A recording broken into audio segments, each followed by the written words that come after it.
Oye, men, drop your protein shake because you're listening to the Missile Crisis Bodybuilding Podcast. Say hello to the bad guy, your host, IFBB Pro, the Cuban Missile, Santiago Aragon the Third. What kind of intro was that? How did I get the Cuban Missile to do that for me? Welcome, guys. This is episode 1 of the Missile Crisis Podcast. All about bodybuilding, some things about life, you know, what's going on during prep, all the good stuff that I cannot cover 100% on my Instagram page. Now I have a whole platform where I can just ramble about different things. So why'd I start this podcast? I mean, I kind of just told you why, but I feel that, a lot of you guys have been asking me to do this. I really do enjoy being on other people's podcasts, but why not jump on the bandwagon and do one for myself? So hopefully this is going to be a weekly thing that I can do, and this is like therapy. I feel it's like therapy because let me tell you something. If you don't know a lot about me, so my girlfriend, she's Colombian, and she doesn't speak hardly any English. So how do I express myself without having the right words in Spanish? Now, I do speak somewhat decent Spanish, but having a heart-to-heart or having a rambling session when you're ranting, it's hard in Spanish. It's very difficult. So this is going to be like therapy for me. And you guys are the doctors with the notepad playing tic-tac-toe while I just go for it. So before I start, I just wanted to give a quick shout out to a sponsor of the podcast. It's going to be, Paragon. Oh, yeah. Have you guys heard of it? Yeah, my brand, Paragon, the Paragon Waist Tapers. I want to thank all you guys for the huge support that you guys been giving me over the years with the Paragon Waist Taper. It's a product that I put my heart and soul into, and I would have never imagined it to be as big as it is today.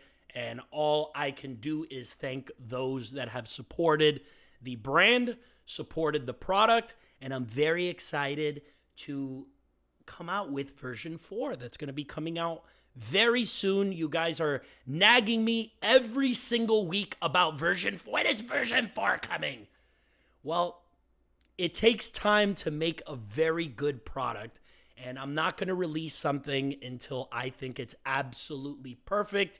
It wouldn't do any justice by me to bring out with a half-assed product, and you guys deserve only the best. And Paragon does come out with the best waist tapers on the market. So with that being said, clear my throat, drink a little bit of water. What is going on in my life while the shutdown was going on? Because a lot of people want to know about what the hell was I doing the entire shutdown. Well, luckily enough, I was very fortunate to have 2 local gyms that opened their doors to me and allowed me to continue to train there. I don't know if I should give them a shout out or anything. Maybe they get, I don't think that they could go back and charge them on doing something by keeping the gym open. So shout out to Infamous in Miami. Shout out to Pro Body Tech, where you guys know my trainer Pastor Pump is out of. Opened the doors for us and allowed me to continue to train during the lockdown. Really, I can't thank these 2 people enough. They didn't have to do this, And you know, if it wasn't for them, I definitely would not be competing now in the end of the season. And the improvements that I've trickled these last couple months, little by little, picking up the pieces after the Arnold, I really have to point it at them for allowing me to continue my training during the shutdown. Now, during the shutdown, you know, I was prepping for 4 shows that also got fucking canceled. It was such a cock tease, You're getting ready for a show. You're putting everything all the emotions, all the money, not to mention you're taking the gear that's involved with it. And then all of a sudden, the rug gets pulled from you. And then you were 4 weeks out. And guess what? You're 4 weeks out again. So I've been 4 weeks out about 5 times this year. Not to mention that I'm 4 weeks out right now from Tampa. So that then makes 5. That makes 5 shows that I've been 4 weeks out. And I've only competed in 1 show this year. Go figure. Training was very, very productive during that time. I needed that time if I wanted to make that jump to 212. Probably the most important thing was bringing my calories back up to some type of normal human, non-bikini level calorie intake. My calorie intake going into the Arnold was just above 1,200 calories, and it's normal. It's normal for me. Normal for me for Classic to be that low, eat that little food, and yet the scale doesn't fucking move. It never moves. Crazy. So that whole 3 months, Andrew, we methodically, slowly brought the calories back up, and we worked our way all the way back up to 3,600 calories. Incredible. For me, that's huge. That before 3,600 calories was just about as high as I would probably go. Probably not, but probably as high as I would go in an off-season setting, and this was during prep.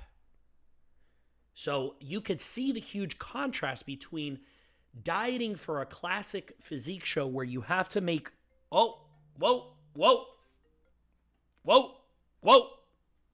That's my dad calling.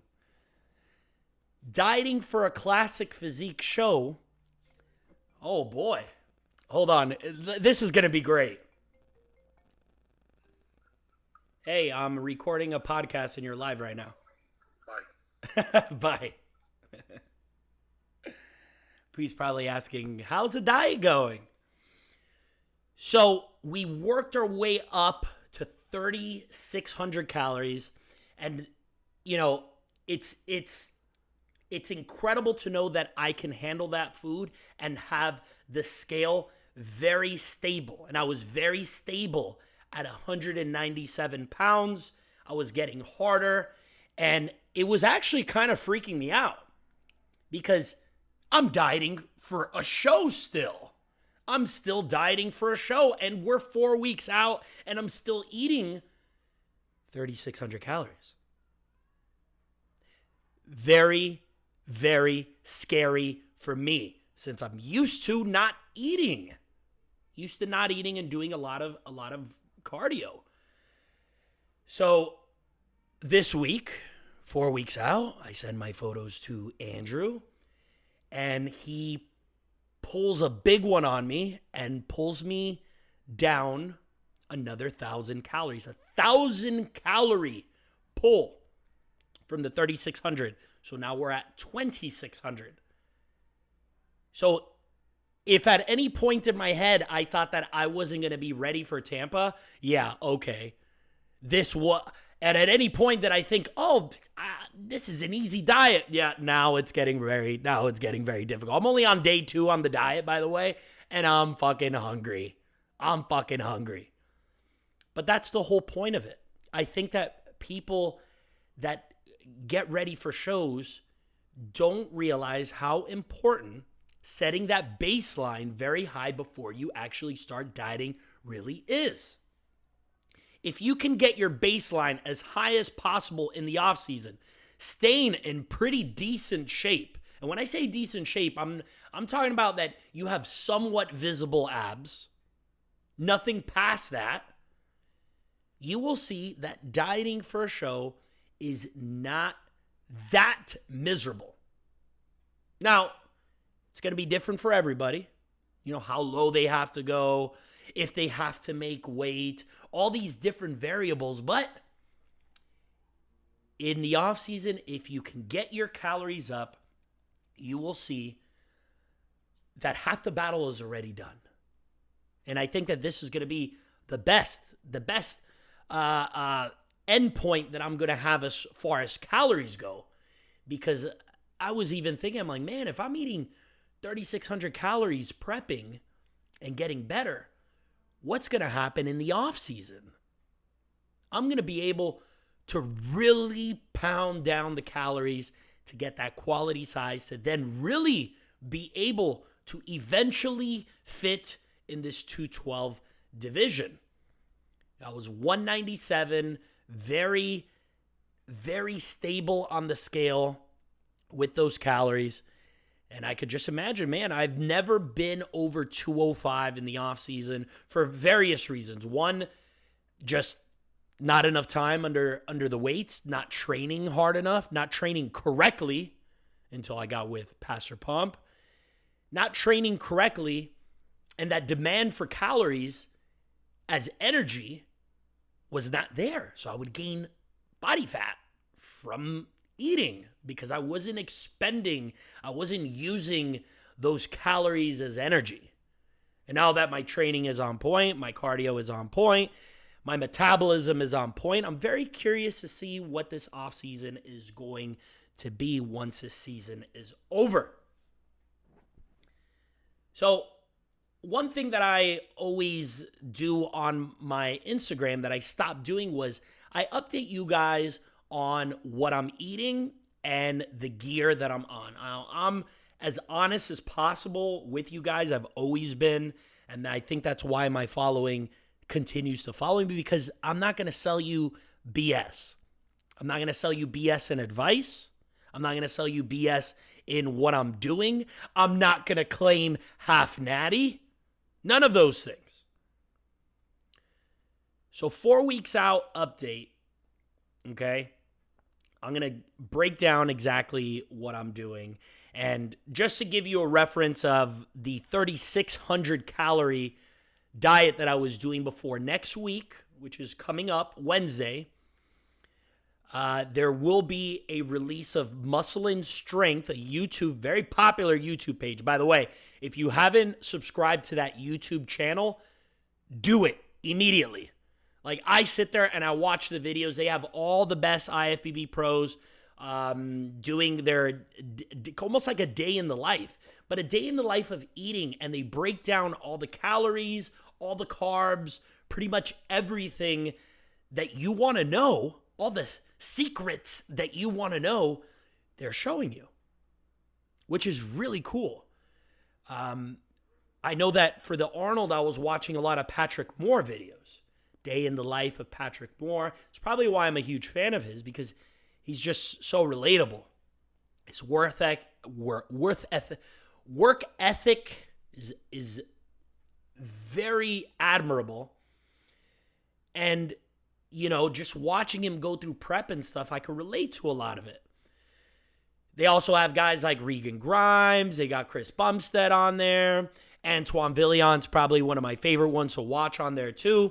So they got all different types of people doing their prep, you know, whatever point in their diet of the prep that they're in, that they go record, you get to see their macro breakdown. You'd be very surprised at the big guys, how little they eat during prep, and how the small guys eat a lot on prep. You get to really see the contrast of different physiques, different calorie requirements, etc. So they came over Dan, the guy that videos, we've been working together for years. And Dan followed me for 2 days. We did training. We did an epic leg day. We did a chest and tricep day with Passer Pump. And we did a full day of eating. The good thing is you guys are going to see that 3,600 calorie day versus now it's a measly 2,600 calories. So I'm going to go over that 2,600 calorie right now. Meal 1, 10 egg whites, 40 grams of oats, pre-workout, 2 scoops of rye, protein, 70 grams of gerbs. You guys know I love my gerbs. Hashtag cream team, hashtag Gerber gang. 1 tablespoon of peanut butter. Intra-workout, which I'm going to touch on this in a bit. Intra-workout, 50 grams of carbolin or whatever. I'm doing a cyclic dextrin right now. And what I do in that intra-workout drink, I do the cyclic dextrin, 50 grams. I do 1 scoop of the Rise Pump product, which I love. And then I put ice, I put water. And what I do is I sip this during my training. And as it gets to the midway point of where the shaker cup line is, I go ahead and I refill it again. And I'll get more into details on that in just 1 second. Post-workout, 2 scoops of Rise Whey, 45 grams of gerbs. Meal 4, 4 ounces of steak, 3 ounces of chicken, half a cup of jasmine rice. This is coming from my meal prep service company, Mega Fit Meals. Big shout out to Mega Fit Meals. Meal number 5, same thing. Mega Fit Meals, 7 ounces of chicken, 1/2 cup of jasmine rice. And meal 6, 10 egg whites, 2 whole eggs. 40 minutes of fasted cardio on the stairs. Now, my stair routine has changed over the course of this prep.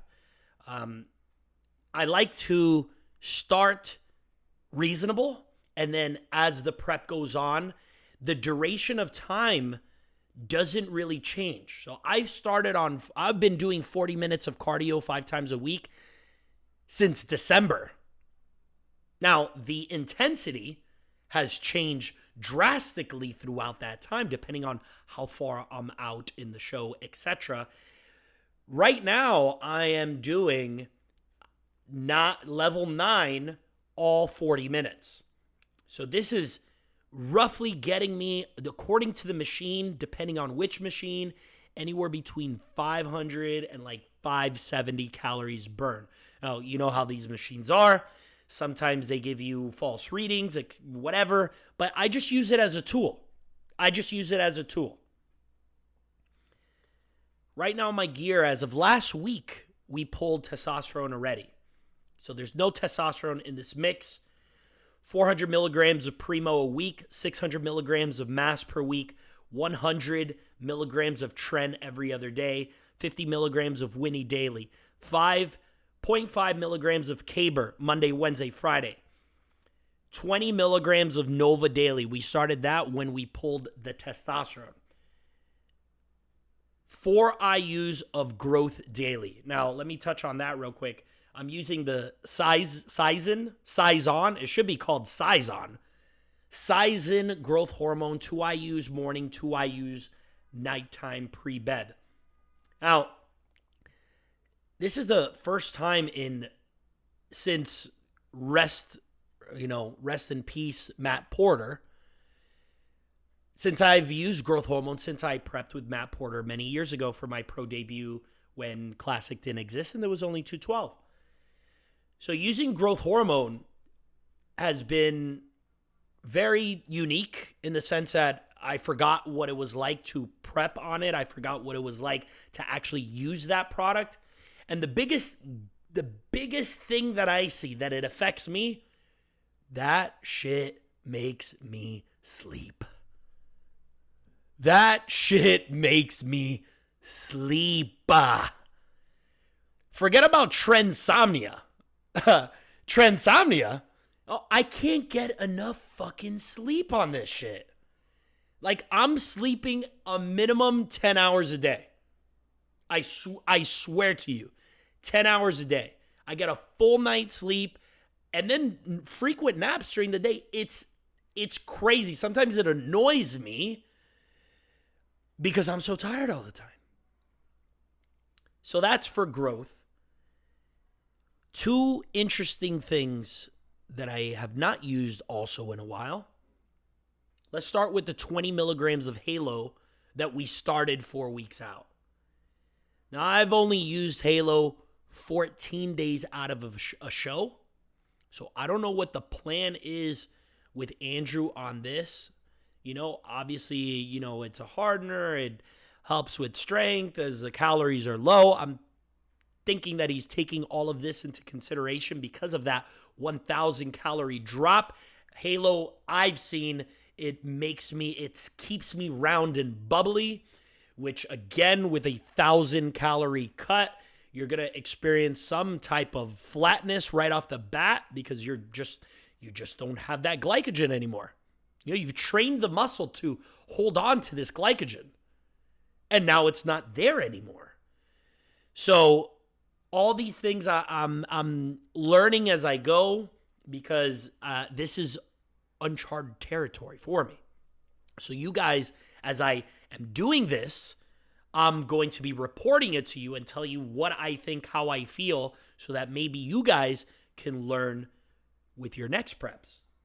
The other thing that we're doing is that Carbolin, cyclic dextrin, carb drink, when he added that into my protocol, this was about 2 weeks ago. 2 weeks ago, I was still eating those 3,600 calories, a lot of carbs, a lot of food. But the pumps at the gym, they weren't satisfying. They weren't satisfying in the sense that I've dieted on 50 grams of carbs for multiple weeks before, and my pumps were superior than when I was using all these carbs right now. So one thing that I thought, and I should have tested myself, don't ever do this. You should probably test yourself, but I've been doing this for so long. I'm very in tune with my physique. And I thought maybe I was running high blood glucose this whole time. That these carbs, all these carbs that I'm taking in, they're not getting pushed where they need to be. Hence why my pump wasn't as good as I probably thought it should be. So we started running 6 IUs of Novolog pre-workout with the 50 grams of cyclic dextrin. Holy shit. Like day one. Well, obviously it would be day one, but immediately, what a night and day difference on the way that my physique looked and the pump in the gym. I could feel the muscle better. I had a better connection with the contraction of each exercise. My legs felt way harder.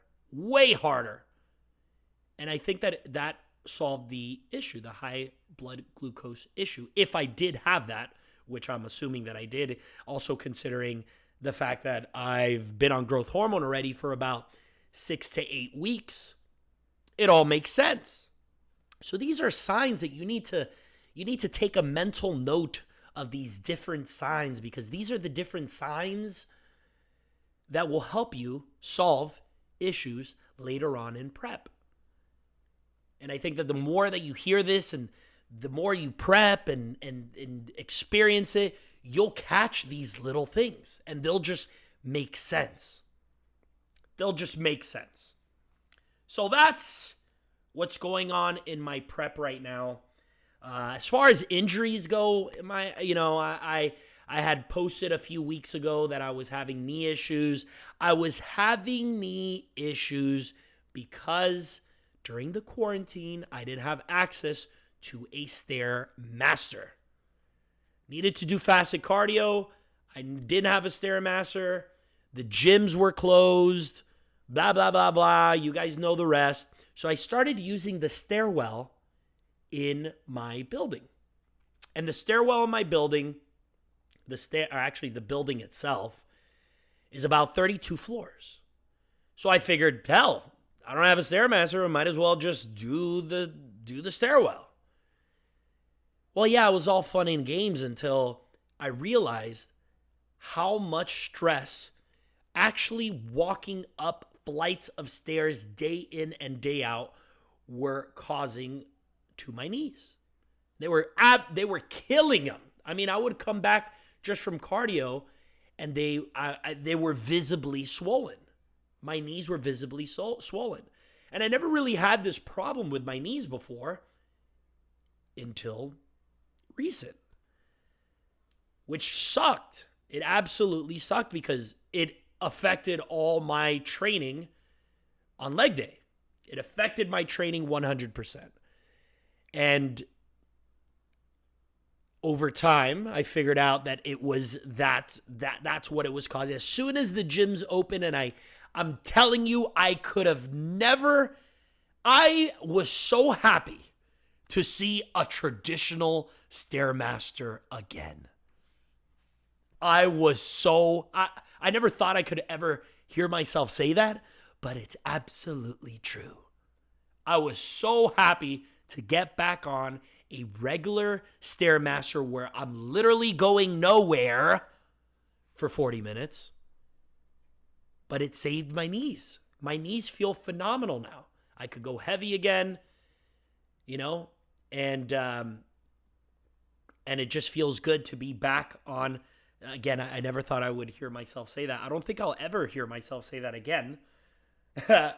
But my knees feel great right now. I also want to thank Rejuvenation Care Clinic, one of my other sponsors, that they have it's a TRT clinic, and they sent me over a couple peptides, in particular TB500, that also really helped my knees. Now, I don't know, it was a cocktail that with turmeric and, some of the Revive products, the turmeric ones and the glucosamine and all that other stuff for your joints. I'm not a scientist, but I pretty much tried to take every single thing that I can get my hands on that would help my joints or save them or anything. My knees, they still are not 1,000%, but oh my God. I'm telling you, I could barely bend over and pick something up without going like, like an old man. Like I felt like my knees were made of dust. I had to wear wraps. I was rubbing them with CBD cream. All of that stuff. I finally they're in order. I just wanted to, if you guys are having problems with your knees, look into some of those things, the TB500 and your over-the-counter supplements, turmeric, glucosamine, all that good stuff. Collagen, I was taking all of them. They all worked. All together, they all worked. Looking at my notes right now. I already went over my supplement protocol. And with that being said, let me just shout out a couple more sponsors just to get them out of the way. You guys, on Instagram, you guys see the Linktree. Linktree is that little bio thing that you could put all the products, all the savings that you might have to give to your following or anything like that. All my percentages and everything as far as you guys saving on these products, all the discount codes and all that. The link is already in the Linktree. So all you have to do is click the link in my bio and find what you're looking for.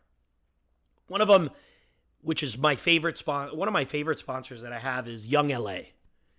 Young LA's got the best gym clothes. Like I remember Young LA. So just a quick story. Young LA, I bought a pair of their short shorts to go to the pool on Amazon before they even had a website. That's how long ago they've existed. They've existed forever. And it isn't until the last 2 years that, man, they really stepped up their game on every single piece of clothing that they have. And what I like about it is that it's not only gym wear, they also have stuff to go out. Their perfect tee. They got their new jeans. They got the sickest line right now of board shorts. And I know that I'm not alone when I say this. All my shit needs to be stretchy. If they don't stretch, I can't wear them. The jeans stretch. The t-shirts stretch. And they're cut perfect too. You don't get that bunched up bundle on the traps or anything like that. I fucking hate that. They make quality shit. So go check them out. Young LA. It's in my link tree. Next is Revive. Guys, I always preach about internal health. Internal health. You have to spend money on good quality internal health products. Whether you're worried about your cholesterol, you're worried about, your blood glucose, what we touched on a little bit, whether you're worried about your liver enzymes, kidney values, they got you covered on everything. And I wish I would remember how much discounts I send to you guys on all these discount codes. I'm actually going to go on my page real quick. Revive, you get 20% off. 20% off Revive, 15% off Young LA. Go check out Revive products, guys.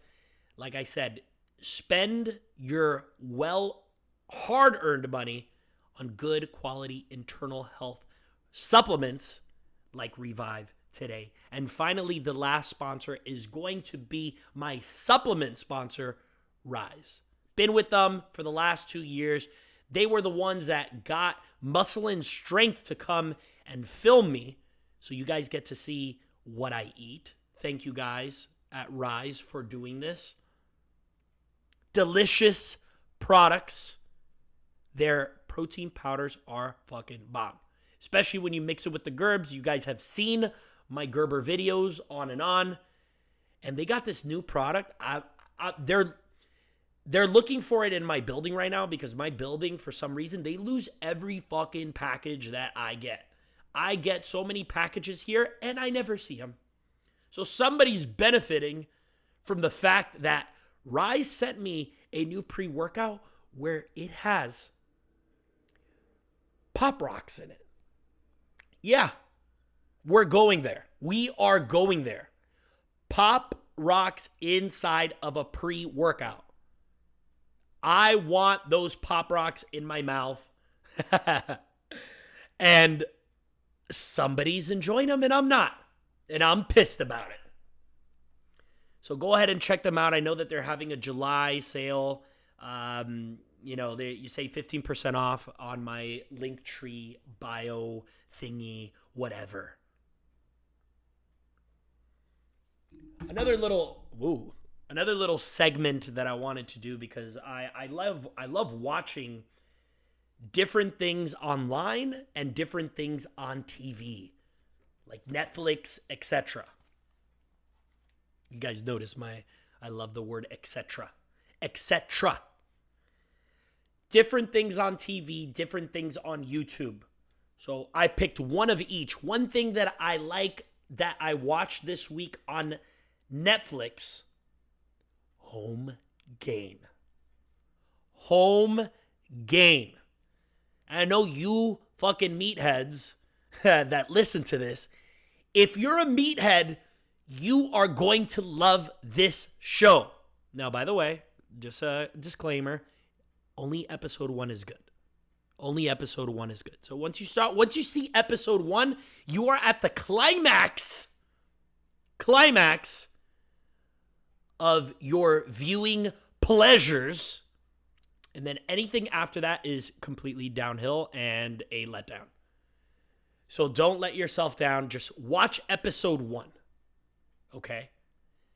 Episode 1, I haven't been on the edge of my seat for a show in I don't know how fucking long. And it was only like a 30-minute episode, something like that. And the whole premise of the show is in Florence, Italy. And I hope I'm saying this correctly because I saw it a couple days ago. In Italy, broken into 4 districts. Each district has one team. The game, which I don't know the name because it's in Italian, but if MMA and rugby, fornicated, and they had a bastard child, this is the game that would come spewing out of its vagin. Yes, I said it right. Rugby, MMA, same game together. 1 + 1 = 1,000 punches in the face. They are physically fighting bare knuckles inside of the, I don't even know what to call, field, but it's like dirt on the floor. Dirt field. I don't even know where to begin on how crazy this sport is. Can you imagine that being in the US? Especially everybody's so fucking, every 2 seconds, everybody's crying about something. Everybody's feelings are hurt. This would never be able to be on TV in the US. Like, this would never work. Like, MMA already is brutal enough. But imagine it's rugby, and these guys are fighting. They're fighting. They're punching themselves in the face on purpose because they need to block an opponent from the other team coming in and throwing the ball into a net.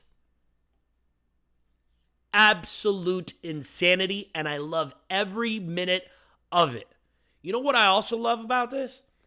I love the fact that they are doing it because they want to represent their country or their district or their, you know what I mean. It's all about passion and pride. They do it because of pride, because they feel that they have an obligation to stand up and just represent the lineage and history of where they come from.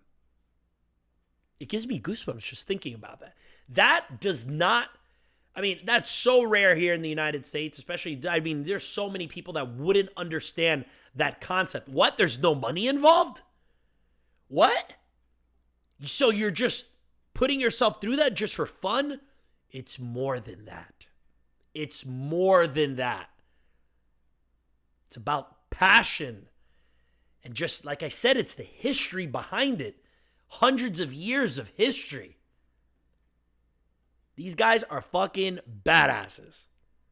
And they train all year for just one, it's like 4 games.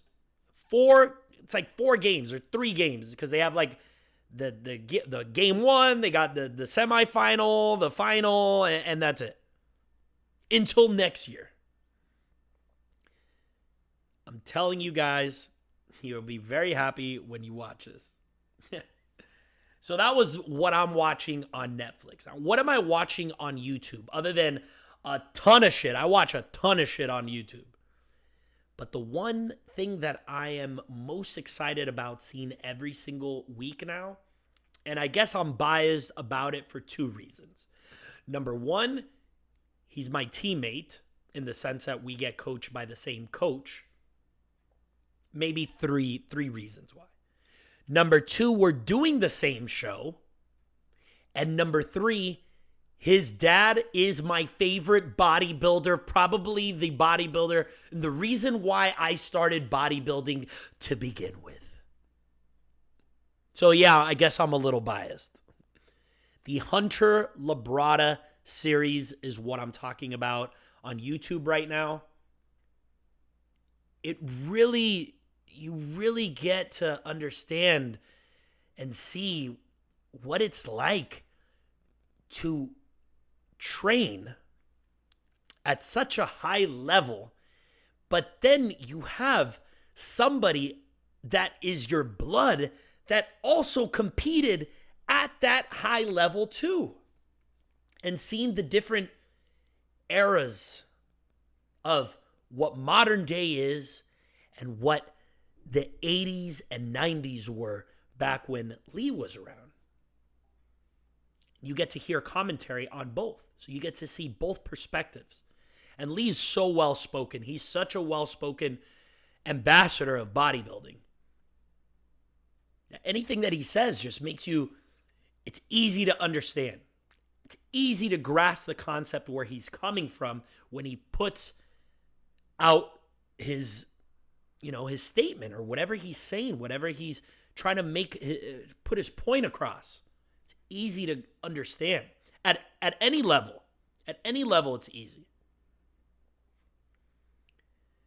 It's incredible to see the improvements that Hunter has made, not only coming from the Nationals after he got his pro card, but then through adversity when he got injured, and then to the point that he is right now. Absolutely incredible.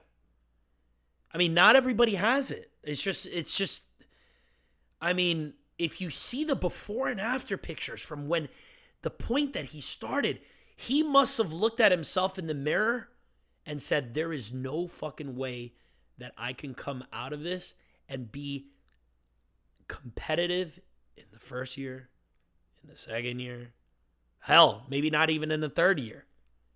From the point that he was at after his surgery. It's really remarkable how a physique can not only bounce back, but then just blow the physique that you had miles ahead. Like he just blew his Nationals physique away. And then keep conditioned this whole time, even with the shows getting canceled. He was getting better. And he stayed conditioned. It's crazy. I don't think that you guys grasp what kind of opportunity this, I mean, I call him a guy, a man, a friend. This friend of mine has to seal himself in the very few names in bodybuilding that can potentially win their pro debut. And not only win their pro debut and qualify for the Olympia, but guys, you guys got to understand that this whole time during quarantine, not only did we have limited, a lot of people didn't have an opportunity like I did to train at a full gym. And he covers this in his series on YouTube. It's on the Labrada Nutrition channel. But, and I even forgot the point that I was guys, I'm doing my best with this. This is the first time that I actually am speaking all alone on this. So let me catch my my train of thought again. Oh, this is where I was going with this. Not only does he have an opportunity to win his pro debut, qualify for the Olympia, but with the quarantine, you guys have to understand that all those shows that got canceled, Tampa is now like that entering point into the whole contest season. It's almost like you took a hose and then you kinked the hose, and now all that water's getting trapped, and when you straighten that thing out, and the metaphor that I'm making with this is gonna be like a mini fucking Olympia. Everybody is dying to get on stage. There's a lot of guys that were in the same situation that me, Hunter, that were in, that we did not stop dieting even after shows continued to get canceled. This is a big fucking show. And if he comes through and he pulls through in this is a big deal. So I'm very excited for him. You know, I'll end this little segment here with a short story. When Hunter got his pro card, it was here in Miami for Nationals. It was a couple of years ago. And I decided that, it was in my hometown, blah, blah, blah. Andrew was prepping him for that show. And also Andrew had many other clients in that show. So I wanted to hang out with my friends. Andrew's been my friend for many years. Hunter's been my friend as well. So I decided to tag along with Andrew and run his clients through posing. So that in itself was super fun. Just kind of being behind the scenes for once and not being the one that has to, get all the anxiety from competing and all this stuff. I got to relax. Relax for once. Got to relax for once and allow others to, have the spotlight and have their time to shine and, help them in any way that I can, whether it was, moral support, whether it was just helping them with their posing, just being there, however I could help. So the whole plan is we had a feeling, especially after prejudging, that Hunter was going to win the overall to that show. So he told me, he's like, hey, Santi, you're the king of Miami, which I'm not. But you know where to go. You're the party guy. You are the party guy in bodybuilding that now took the reins of Chris Cormier, which unofficially, and we want to go out and celebrate. So I'm like, I got this. We're going to go to 11. For those of you that don't know Miami or anything, 11 is the club to be at. It's the club to be at. It's half club, half strip club. So it's an insanely sick club with strippers in it. And here in Miami, it's full nude. It's not none of this titty tassel thingy.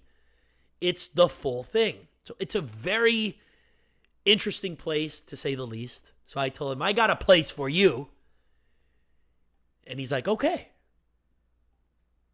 After he wins, we go to his hotel room. Everybody, I guess his friends and family were trickling in. And I'm thinking, I'm like, ooh, just for families coming. Oh boy, I hope I made a good decision on the venue. I hope they know what they're getting themselves into. And then Lee comes in with his wife. And now I'm burying my head in my lap because I'm supposed to take all of them out for a fun night. And I'm going to take them to 11, where you got a plethora of whores.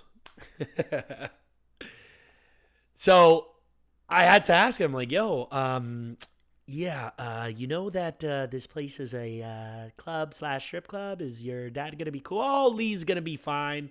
Lee's going to be fine. And really, he was, which was super cool. Mind you, I'm like a little kid, being around Lee. It will never feel normal to me, just because you have to understand that for so many years as an amateur, that was my study book. That was his YouTube videos of him posing was the reason why I pose the way I do today and have that particular style, because of how much I studied each and every one of his routines. So seeing him in the flesh and being around him is just like, wow, you really, and this is just to everybody, you really don't know the impact that you put in somebody's life. So you have to make sure that you treat everybody extremely well, because you don't know. I don't know if something that I post today is going to affect somebody's future, hopefully positive, for years to come. And I'm sure that somebody like Lee didn't think that. He probably doesn't even know that. Hey, man, you're one of the big reasons why I do what I do today, because of not only your routines, etc., and the style that I have, but also just you're a great ambassador. And Hunter is doing that with young guys right now too. And he doesn't know that. He won't know that until years from now, until somebody comes up to him and tells him that. So it's very important that that image that you're putting out there, it's not only genuine, but you have to know that you don't know what seed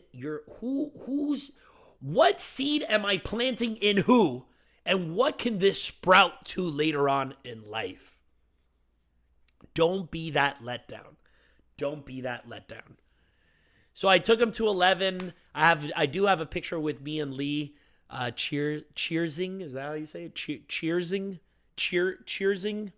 We're cheersing a drink, a toast. You know, we had the big old Titantron in there with Hunter on there half naked. I'm sure that the girls probably thought that he was a stripper too. And it was an epic night. It was an epic night. And then this motherfucker leaves the next day, Hunter, and he leaves his fucking Nationals overall trophy in Miami. I bet he doesn't remember that. Or definitely he does. I had to go pick up his Nationals trophy at the hotel, which luckily is only down the block. But this fucking trophy, actually it was 3 trophies. This trophy, I kid you not, is half my height. Half my height. It's enormous. Where the fuck am I going to put this? I live in a studio apartment. This takes up already half the real estate in my studio apartment. So I had to take it to my store. I used to own an electronic repair store. I had to take it to my store. I was hitting him up every fucking day. Yo, this takes up a lot of room. What are you going to do with this? What are you going to do with this? Finally, he had somebody come and pick it up. But I can't believe that he left in such a rush, because this is not something that you forget. This is not your fucking toothbrush. This is not your toothbrush. This is not your posing trunks. This is your damn overall trophy that you just won at Nationals. I hope he doesn't kill me for that story. Oh, allergies. I have a new cat, by the way. Allergies have been atrocious. My Maine Coon Phoenix. We have like this little hammock right on the window ledge, and he likes to sleep there and get some sun. He's actually behind me right now giving me allergies. Thank you, asshole. I wanted to end this first episode of the Missile Crisis Bodybuilding podcast with the Q&As that you guys submitted on my story the other day. And what I like about this is I get to pick 5 and things that I could actually elaborate on a little bit, versus on Instagram I could only use like 7 seconds or whatever, and it just doesn't have the same effect.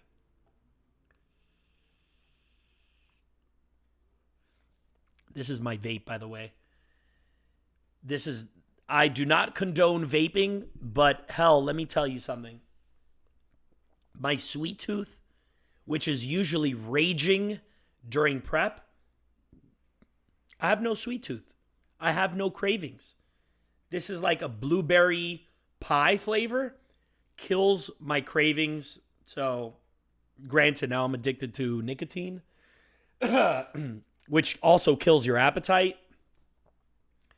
And, but it actually, you know, it cuts some of the misery from having that sweet tooth. And, yeah, I'm doing that right now. All right. Q&A. This is from @BodyByNobody. Interesting name. @BodyByNobody. What is the toughest hurdle so far during the pandemic? It's a very good question. Very, very good question. I think the toughest hurdle that I have had so far during this pandemic it's actually a positive and a negative at the same time. It's living like a monk. Now, stick with me on this one. Living that monk life. During the pandemic, as you guys know already, I had access to a gym. It was the same routine every single day. Wake up, do cardio, come back, eat 2 meals, drive to the gym, train, come back. That was it. Just because you couldn't do anything else. Couldn't really socialize with your friends, couldn't go out or anything like that. So that was the biggest hurdle because I love hanging out with my friends and I love being with them and, having things to do over the weekend, especially in between shows and especially after a show that, you dieted for so long, you kind of want to have some free time. But then the positive too is that to be, and I'm more convinced now, to be the best bodybuilder that you possibly can be, that's the life that you have to live. You have to live that monk life, that eat, sleep, train lifestyle to be at your best. I really, truly believe that now. And that's why these guys go to Kuwait, to Oxygen Gym, and these places to train because all the distractions are gone. That's their life.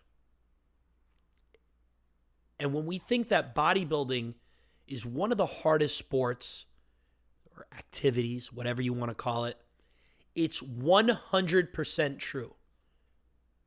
You know why? Because if you're getting ready for the Olympics or you're getting ready for an MMA fight or you're getting ready for whatever, that monk life is while you're training for that show or that fight or that event. And you might train almost like the same as a bodybuilder, 12 weeks, whatever it may be. You have an off season, you have downtime that you're not training for a fight or for a race. But then that's it.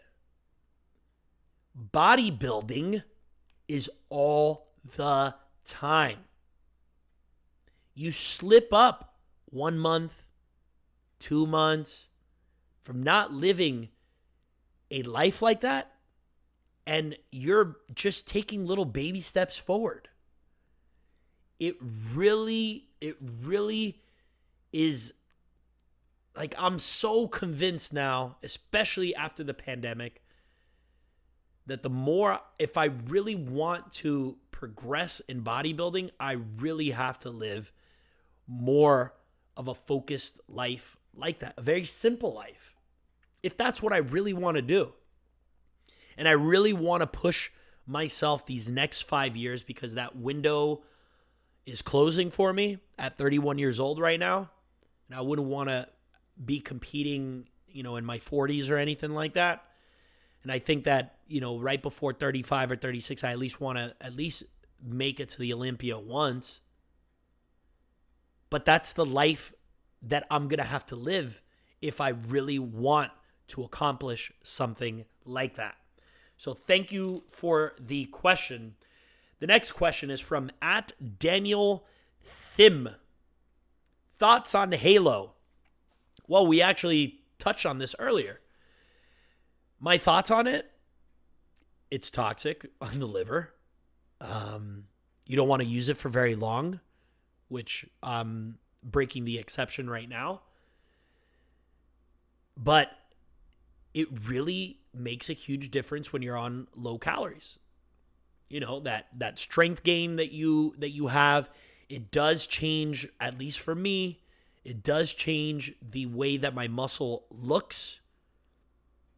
As far as that, like the texture of the muscle under the skin looks a little bit different, makes you look harder, and it does make me fuller. It keeps my muscles round and bubbly. If it's something that you're going to try, make sure, A, that you're lean so that you see the effects from it. Don't take it any more than 2 weeks. Next question at Maz Physique. How do you think COVID will affect the Olympia, the conditioning, and size in December? It's a great question. I honestly have no freaking idea. The only thing I know is that there's going to be parts of the world that are still not going to be open or traveling inside of the country. And a lot of the best bodybuilders are not from the US. So I think, if anything, it'll affect the lineup. You know, everybody's got to be able to stay on their discipline. Everybody's a pro. Everybody that's competing at the Olympia is training at the highest level. They're the best in the world. And if I, Santi Aragon, was able to get 2 gyms to open up the doors to allow me to train, I mean, if you're one of the best bodybuilders in the world, I don't see how that would be an impossibility for you. So size and conditioning, it's not the concern. It's the quality of the lineup. Who's going to be allowed to come into the United States and be able to compete come December time? Thank you for the question. Next question comes from Chains21. At Chains21. Do you lower your carbs on rest days or keep them the same? Depending on how the diet's going. Sometimes Andrew has me carb cycling. Sometimes we stay on a diet the same. Like we don't, it's not like, oh, on off days, this is your diet on essentially carb cycling. Right now, what we're doing is the same consistent diet every single day. And what this is going to allow you to do, and when you think about it, each day you're going to expend a different amount of energy every single day, depending on what you're training, what your cardio's like, is it an off day, and there's my word, etc. It just depends. So it's almost like you're carb cycling naturally, just from the difference in activity each day. I think I like it that way more, not only just because it makes life that much easier, but to make adjustments on your diet is very simple because, you know, you have one master diet that you're pulling macros and calories from. I think it's much easier that way. I think it takes the stress out of me personally from having different menus every single day depending on what I'm training. You know, you might get a, you might get a curveball one day, and you might not be able to. You start a diet for a specific body part, and then you don't end up training that day because life hits you, and then you were supposed to do 0 carbs. I don't want to know. I don't want to do it. Just give me the most simplest diet, and you guys seen my diet is very, very simple. And finally, the last question of the day is from at Fitz. Do you think the age people start gear is getting younger as the years go on? Yeah, it is. I think that the more that gear is becoming mainstream, the more normal it sounds to a younger person that they should be using it as part of their training protocol. It's sickening. It sickens me when I get questions from 17-year-olds, 18-year-olds asking about when they should be starting gear. It absolutely sickens me. And you know what also sucks? Is that by me saying that, I'm a fucking hypocrite. I am a hypocrite myself. Because I started taking gear at age 18. Granted, I wasn't injecting myself, but at the time, pro hormones were legal. Pro hormones were legal, easy to get. I mean, I would go to Max Muscle and I'd get my whole cycle right there. Terrible for me. Terrible for your liver. Terrible for estrogen conversion. Definitely the reason why I got gyno and I had to get surgery at age 19. But yes, as it becomes more mainstream, more information is out there, accessible via internet, young kids are just gonna take it. And I think that us as bodybuilders that have been doing this for a very long time, that have a platform, have an obligation to try and educate the younger guys that there is a time and place for performance enhancing drugs. And it's definitely not when you're 17, 18, 19, 20. My hormone levels were at the peak at 18 years old, and I fucked them up for life. And I hope that somebody that's age 18 or younger is listening to this and they hear me say this, that if I can go back, I would have never fucking taken any of that until later on in my career. I probably would have been on the Olympia stage by now.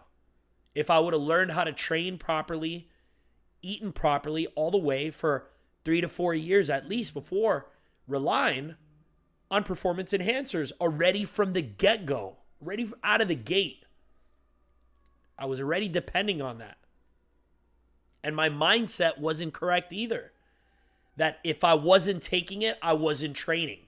If I wasn't taking it, I wasn't eating correctly. Train yourself to get the basics down packed before you move on and start, experimenting with other things. I think that the other thing is that they're reading shit online and not hiring somebody that knows what the fuck they're doing and can actually guide them in the right way when they decide that they want to take performance enhancing drugs. That was something that I lacked very early on too. I didn't have a mentor. Well, at the time anyways, a prep coach wasn't really like a thing. It wasn't like a thing to have like it is now. Everybody's a fucking prep coach now. But at the time, you just kind of had to read online and see what kind of made sense. And then, I hope that this is good information. And most of the time, it wasn't.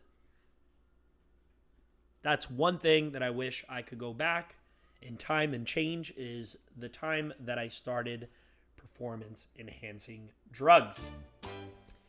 Anyways, guys, I'm going to wrap this up now. I've been doing this for about an hour already. This is episode 1, so this is just the beginning of hopefully a weekly podcast that I'm going to be doing every single week. That's all I have for today. This is the Missile Crisis Bodybuilding Podcast. Say goodnight to the bad guy. But I promise that this will not be the last time you hear this bad guy again. Let me tell you, Daddy.